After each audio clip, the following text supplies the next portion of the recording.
huge genre. There's so many different kinds of porn.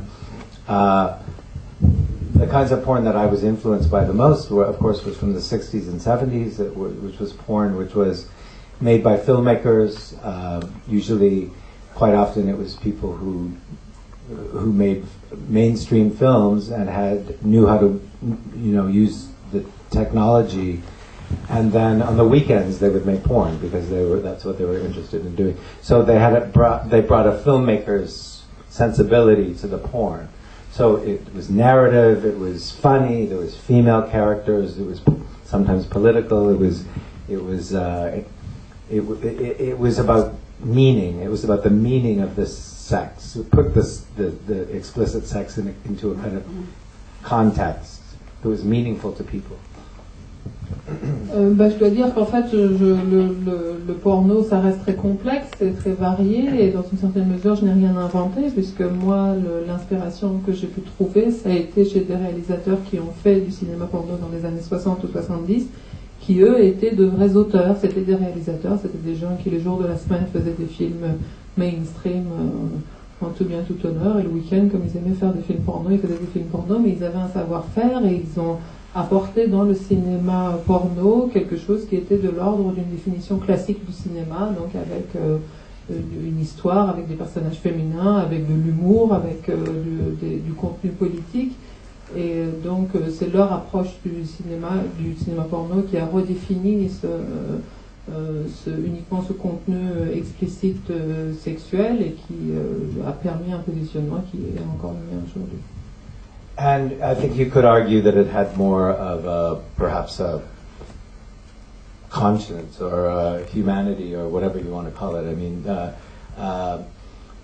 it was because it was about the production of meaning and about trying to understand sexuality in a broader context than it was more satisfying somehow.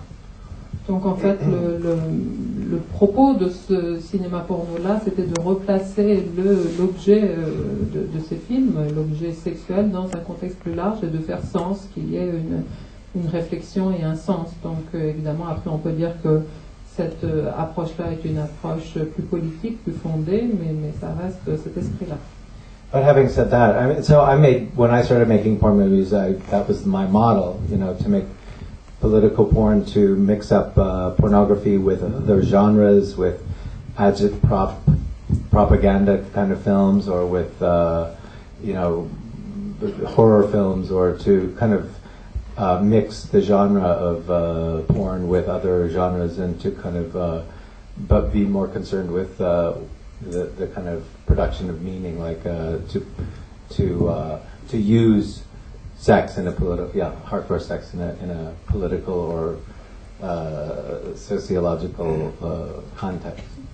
Donc quand moi j'ai commencé à faire des films porno, en fait je me suis inscrit dans cette tradition-là et dans cette réflexion-là, et ce qui me tenait à cœur aussi c'était de mélanger les genres, donc prendre le genre du porno et le mélanger avec des genres comme les films d'horreur ou comme les films de propagande agite-propre, essayer vraiment de faire quelque chose qui soit comme ça dans toujours ce mouvement de production de sens, et qui soit une utilisation politique, voire sociologique du contenu sexuel. But having said that, I mean, I've introduced some porn stars like Sasha Grey or Stoya, who are the new young female stars of porn, who do this kind of gonzo porn, and they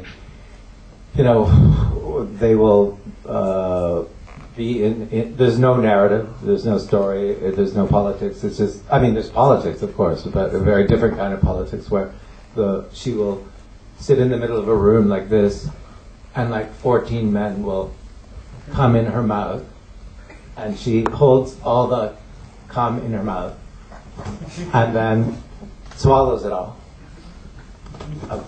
14 men. So this is political. I mean, this is a political statement. And this woman who does it, Stoya or Sasha Grey, are feminists. I believe they are feminists, because they are in charge of their career. They know what they're doing. This is what they enjoy sexually, and you have to put it in a contemporary context. I mean, it's a different kind of politics. It's a different kind of meaning. So I like all different kinds of porn, you know, and I would perhaps make a film like that as well. So. Je me contente du contenu textuel. Voilà, donc vous avez déjà eu la gestuelle, moi je ne ferai que répéter le mot. Cela dit, j'ai fait tourner des stars du porno qui s'appellent Sasha Grey, pardon, et Estoya, qui elle en fait tourne aujourd'hui dans un cinéma pornographique qui peut être considéré comme ne plus du tout ayant cette approche de production de sens, même si elle, comme beaucoup de gens qui font ce cinéma-là aujourd'hui, estime aussi qu'il y a un contenu politique. Alors ça ressemble à autre chose, puisque ce sont des femmes qui sont complètement passives et qui sont visitées par 14 hommes à la fois. Mais elles sont des femmes qui s'affirment féministes, et moi je crois au fait qu'il y a justement un contenu politique et un positionnement politique qui s'inscrit dans le paysage culturel actuel. Et donc c'est au regard de ce contexte contemporain que le politique, même dans le pornographique, peut être redéfini.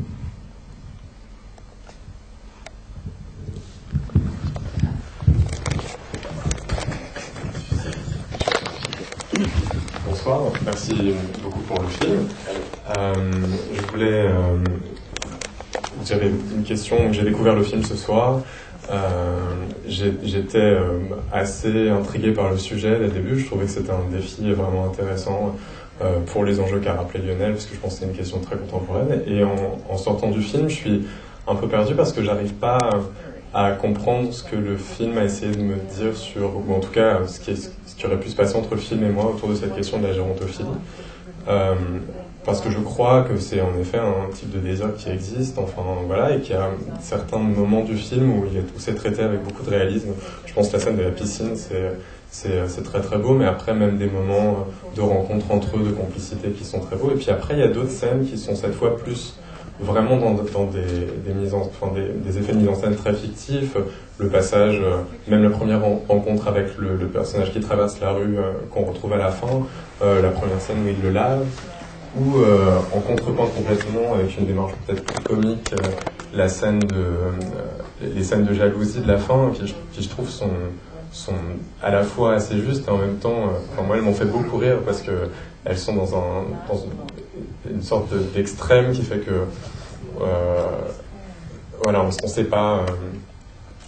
Je pense qu'elles sont. On a aussi envie de les voir arriver parce qu'on se rend compte que la situation est vraiment inhabituelle et du coup on quitte ce réalisme-là et dans ce non-réalisme, je me dis qu'il y aurait presque pu y avoir aussi des scènes plus explicites. Donc là vous avez expliqué que c'était pas le projet de ce film. Mais toujours est-il que là j'étais un peu perdu.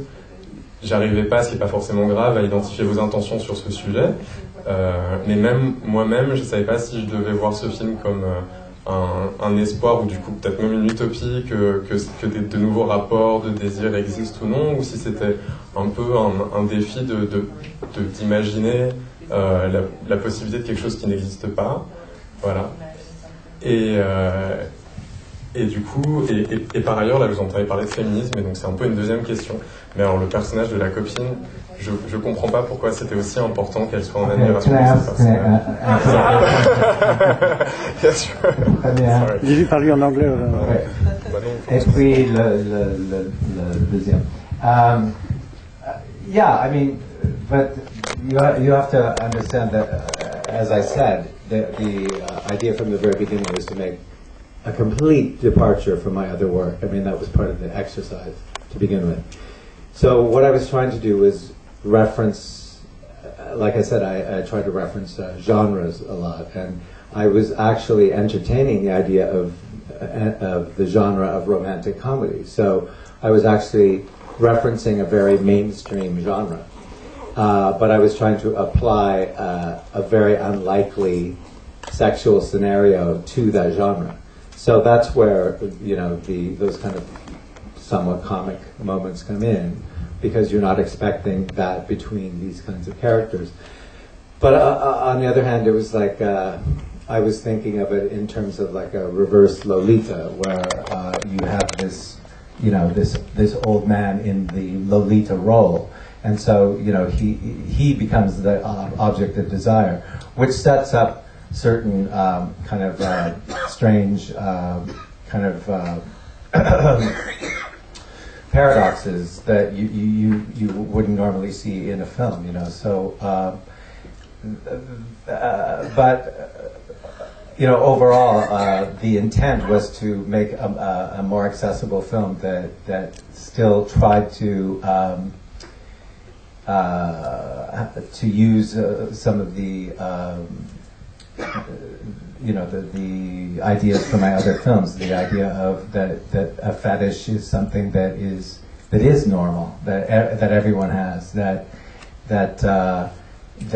someone who has an extreme fetish isn't necessarily some kind of monster or someone who doesn't have the same emotional life that the rest of us have, so which is a theme that runs through my other films. So it is, I think, consistent with my other films. It's just done in a more accessible form, or you could say a more mainstream form.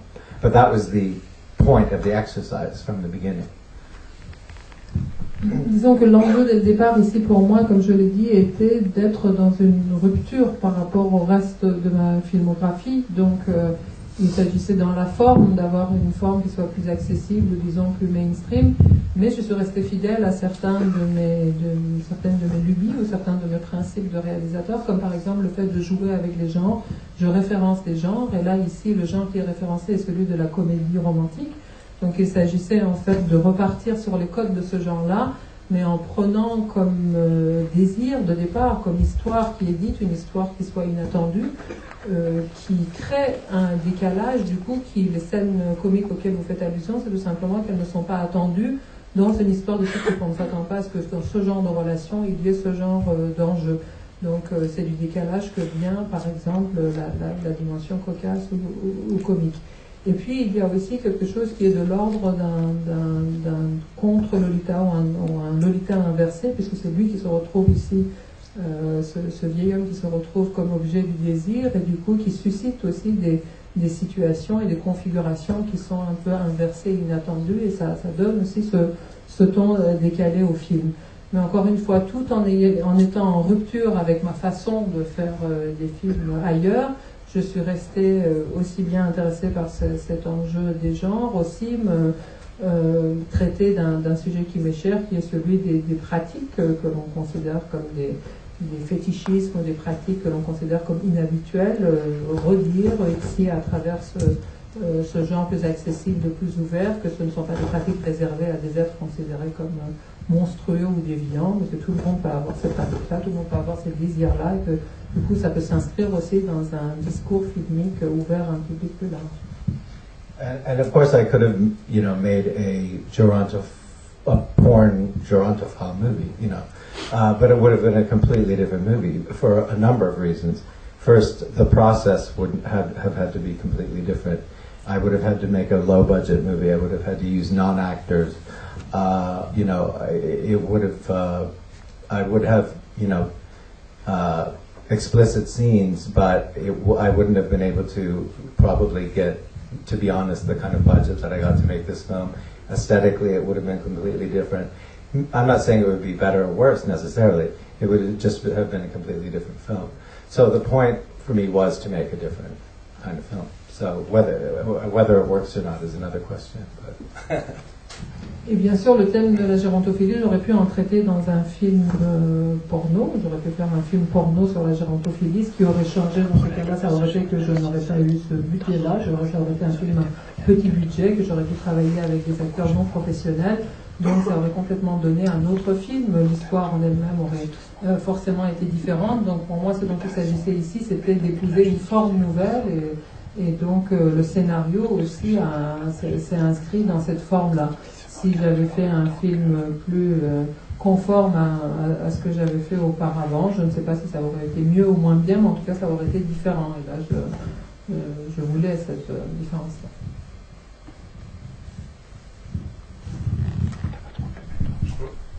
Oui. Bonsoir. Bonsoir. Et donc, après, vous avez expliqué sur cette rupture entre Et ce film, je trouve que dans ce film, il y a quelque chose finalement de presque plus transgressif et peut-être plus fort, puisqu'il s'adresse à un public plus large, dans une période où justement il y a beaucoup de crispation autour du genre, autour du choix sociétaux, autour de la famille, etc. Ici en France, je trouve que le fait que la forme d'une comédie non romantique s'adresse à un public plus sorti de l'underground, d'un seul coup, il me semble plus fort, quelque part plus nécessaire. Et voilà, ça reste pour moi un conte, quelque chose de très poétique, mais aussi de très politique finalement. Voilà.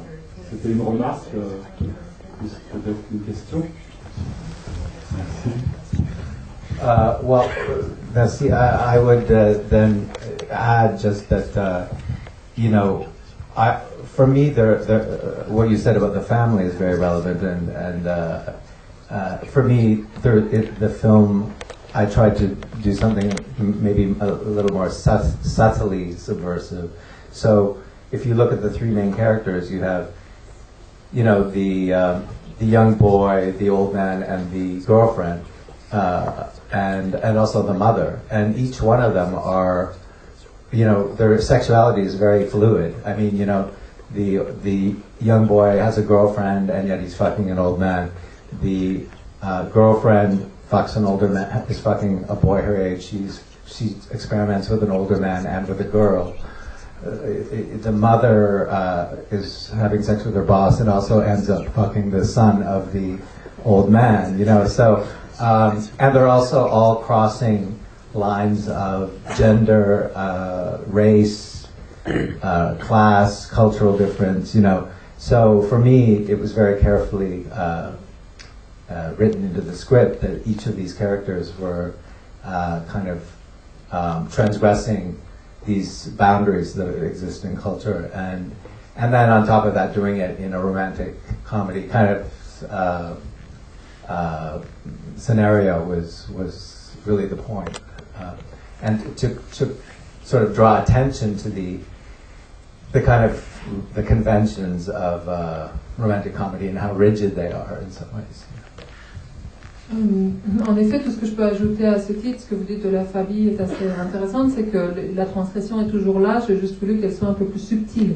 Et donc c'est quelque chose qui a vraiment été tissé dans le scénario, notamment sur les différents personnages. Donc il y a ce personnage de ce jeune garçon qui a une petite copine officielle et qui par ailleurs couche avec un vieillard. Sa copine elle-même a un petit copain de son âge, mais elle n'hésite pas à coucher avec son patron et puis à avoir une expérience avoir une expérience avec son patron et avec une autre fille.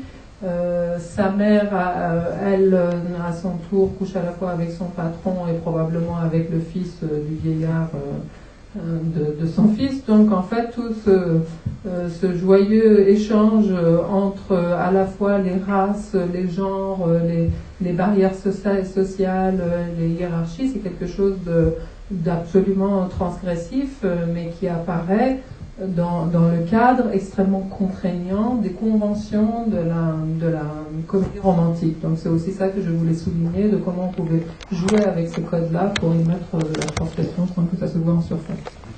And then just to add briefly also that the young boy, the gerontophile, is a serial gerontophile. Like he's not, sticking to, he just doesn't happen to fall in love with one guy who happens to be old.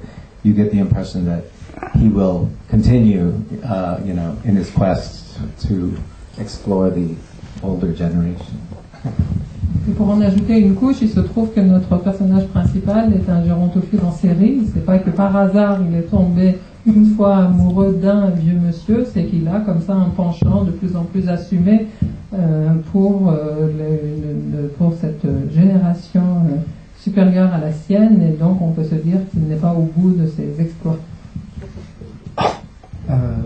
Moi en fait j'avais une question par rapport à la démarche qui a été faite dans le casting par rapport au personnage de Lake, parce que d'un point de vue juste physique, en fait le personnage il nous renvoie un peu à l'archétype du garçon en première page de Tétu qui finalement a pas grand chose de transgressif, et je me demandais en fait si cette démarche c'était pour pour rester dans les codes finalement de la comédie et être bon public, et ensuite derrière apporter quelque chose qui finalement est très très transgressif parce qu'il montre qu'une sexualité, un autre type de sexualité finalement est très très très beau et épanouissant, ou si c'est finalement plus une démarche pour montrer que, je ne sais pas si je suis clair, mais je peux comprendre. c'est pas très clair, mais je ne sais pas si c'est pour faire quelque chose de grand public, le fait d'avoir un personnage typique, et ensuite amener quelque chose, ou si c'est justement pour montrer la subtilité que le désir qui est pas du tout conventionnel, c'est quelque chose d'un peu... It was both. There's two things at play there. One is, yes, I was trying to make a more mainstream film, and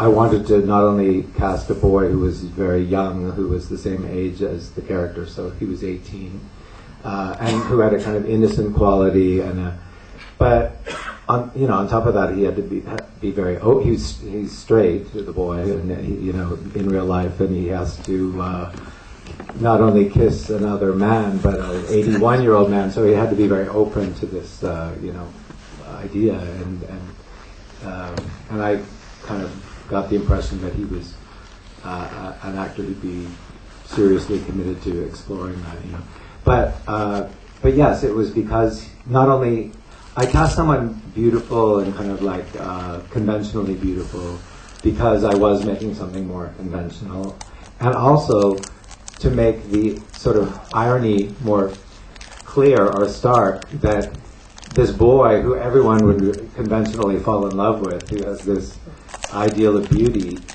is not the object of desire in the film. I mean, or in a way, it's the old man who's the object of desire, and on top of that, when they escape the home, it's like the other young guys that they encounter are not interested in the young guy, but they're interested in the old man.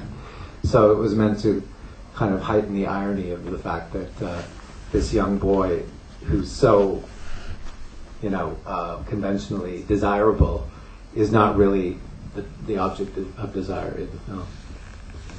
En fait, il y a différents aspects. Tout d'abord, j'ai choisi cet acteur-là parce qu'il fallait, outre le fait qu'il me fallait trouver quelqu'un qui corresponde à l'âge du personnage, donc que ce soit quelqu'un de jeune, de frais, qui est comme ça quelque chose de cette innocence d'un jeune homme de 18 ans, il fallait aussi qu'il ait l'ouverture d'esprit et l'engagement suffisant dans le projet pour s'adonner à ses expériences, puisque lui, dans la vie, l'acteur est hétéro, et là, il s'agissait non seulement d'embrasser un homme, mais d'embrasser un homme de 81 ans, donc il fallait vraiment être motivé pour le faire, et il l'était.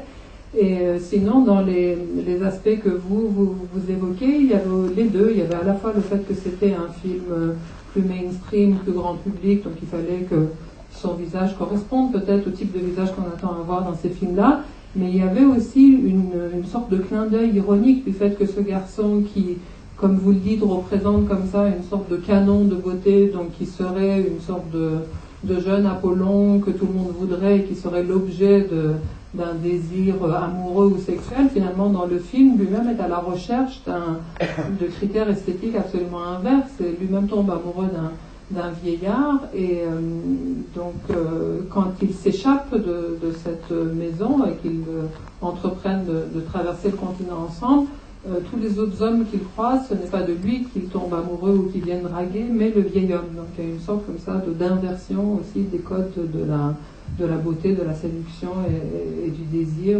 qui était en jeu.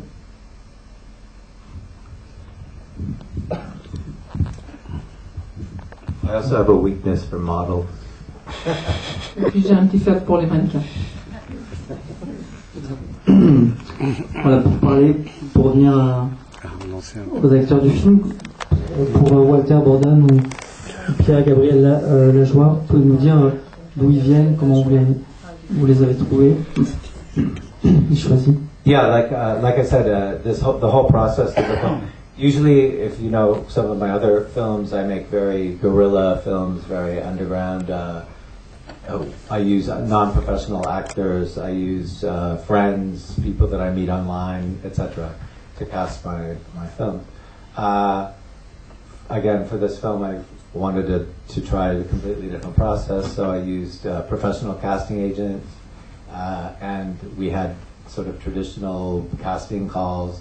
I looked at 25 actors for approximately for both the old man role and the boy, and those were the two I cast. I wanted to cast actors that were approximately the same age as the characters as written in the script, which I did exactly. The actors and the character are 18 and 81. And Walter Borden is who plays the old man, Mr. Peabody, is a very established stage actor in Canada. He's also been a gay and black activist since the 60s. He told us that he was Canada's only Black Panther in the 60s. And he's a very storied, very intelligent, very charming man and he's won the Order of Canada, which is the highest cultural order that you can have in Canada. So, and for me, it was kind of important that he was gay as well, just because he brought a certain wisdom to that role, because he lived that life.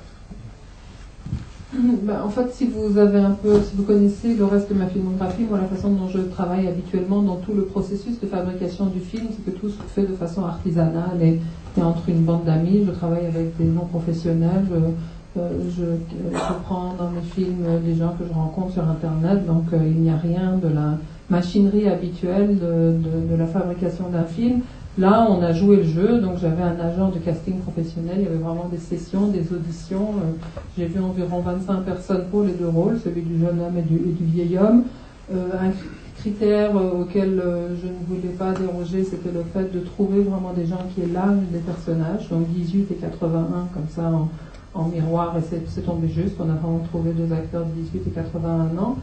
Et donc voilà, c'est comme ça, en les auditionnant que je les ai choisis. Pour ce qui est de Walter Borden, qui est celui qui joue le vieil homme, en fait, c'est un comédien de théâtre extrêmement réputé et établi au Canada. C'est quelqu'un qui est chevalier de l'Ordre du Canada, qui est le prix le plus prestigieux sur le plan culturel qui existe dans notre pays.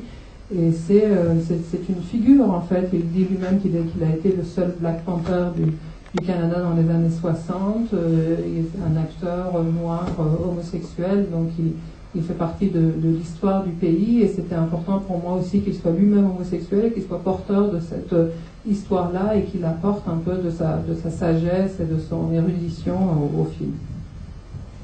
And also he was very generous with very generous in general, but with his body, like showing his naked body, and he was very unself-conscious about being naked in the film, and which is not easy to find necessarily with an actor of that age.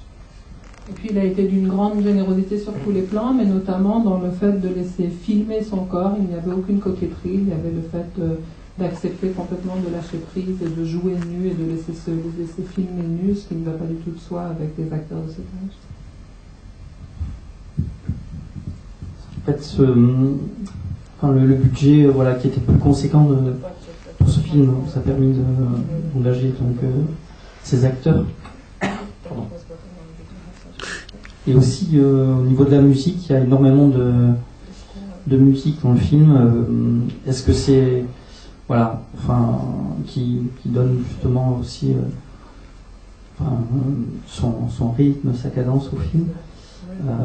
Est-ce que c'est aussi en fait le fait d'avoir eu un budget supplémentaire, ou ces choix qui ont permis aussi d'autres choix artistiques comme la musique, entre autres, cette esthétique particulière? Yeah, that was part of the process. I mean, but it was the whole process, like everything from, having the luxury of having a month of pre-production to prepare the film, where with my guerrilla films, it's like you have 2 days or something, having permits to shoot and do everything, plan everything out and pick the locations rather than just choosing a location on the day that you go out to shoot. You know, so it was the whole process was completely different. And the music was, in a weird way, the music was done more in the style that I do with my other films, which was I used a lot of music that people that I know in bands, friends who are in very successful bands, who I asked to convince their record labels to give us the music for a reasonable amount of money. So like Crystal Castles and Chili Gonzalez and even Pulp. You know, I know a member of the band Pulp. So they all kind of generously gave the music for a very low amount of money. Oui, évidemment, ça change tout. Ça, dans tout le processus de fabrication du film, à toutes les étapes, ça n'a rien à voir. Par exemple, moi, dans mes films, habituellement, j'ai 2 jours de préparation, de pré-production. Là, on avait 1 mois. Donc, c'est un luxe qu'on ne se refuse pas. Le fait même d'avoir des repérages, d'aller choisir des décors, ensuite d'avoir des permis pour filmer librement. Alors que nous, en général, on fait ça le jour même. Dans des tournages sauvages comme ça, ni vu ni connu. Là, on était établi, donc on faisait les choses vraiment autrement, et évidemment, ça colore tous les aspects du film. Pour la musique, évidemment, aussi, on avait plus de moyens, mais je suis quand même restée là, fidèle à ma démarche habituelle, qui est de demander à des amis musiciens qui jouent dans des groupes parfois très connus, comme Chili Gonzalez ou comme Paul, de venir, de jouer, enfin d'utiliser des musiques préexistantes et de négocier pour moi avec leur label pour qu'on n'ait pas des droits trop exorbitants à verser, qu'on puisse utiliser leur musique. Donc j'ai procédé encore de cette façon-là. Oui. Merci. First of all, I would like to thank you.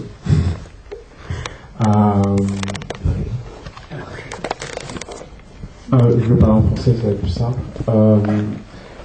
Est-ce que je suis fou ou l'acteur qui joue le libraire ressemble vraiment à John Waters? Et j'ai une deuxième remarque. Du coup, John Waters, pour revenir, et bon, je ne vais pas non plus insister là-dessus parce que vous avez quand même beaucoup expliqué votre démarche mainstream, par rapport à ce que vous avez fait, etc.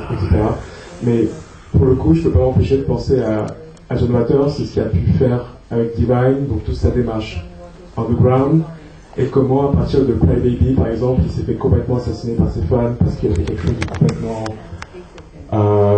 pour le coup, mainstream. Et comment vous pourrez comparer votre démarche, parce que je sais que vous travaillez aussi beaucoup avec lui. Voilà.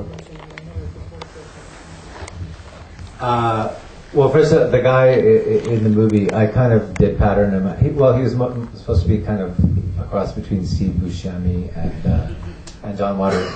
And in fact, John Waters always told me that if they did a